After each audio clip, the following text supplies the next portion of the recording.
नमस्कार. आठवणींची प्रसन्न छाया झाड संपले तरीही, दिवा दाखवी वाट संकटी तेल संपले तरीही, खिन्न मनावर पडतो पाऊस ऋतू पालटले तरीही, नतमस्तक व्हावे ते गुरूंच्या चरणी, नतमस्तक व्हावे ते गुरूंच्या चरणी. आज गुरुपौर्णिमेनिमित्त मी माझी एक छोटीशी कविता माझ्या सर्व गुरूंना समर्पित करते. कवितेचे नाव आहे चित्रकार आयुष्याचे.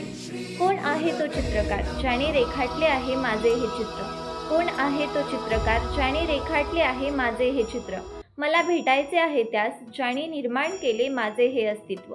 मला नाही वाटत कोणी एकाने माझी प्रतिमा घडवली. मला नाही वाटत कोणी एकाने माझी प्रतिमा घडवली, तर तिला अनेक हातांनी सजवली, तर तिला अनेक हातांनी सजवली. जन्म दिला ज्या मातेने तिने एक आकृती काढली. बाबांनी तिला योग्य त्या आकारात बदलली. गुरुजनांनी तिला ज्ञान देऊन जागृत केली. आयुष्यात भेटत जाणाऱ्या अनेक व्यक्तींनी तिला जगण्याची प्रेरणा दिली आणि सृष्टीच्या या पालनकर्त्या परमेश्वराने तिच्या भाग्याची रचना केली. असे हे माझे आयुष्य रंगले आहे वेगवेगळ्या रंगांनी. असे हे माझे आयुष्य रंगले आहे वेगवेगळ्या रंगांनी.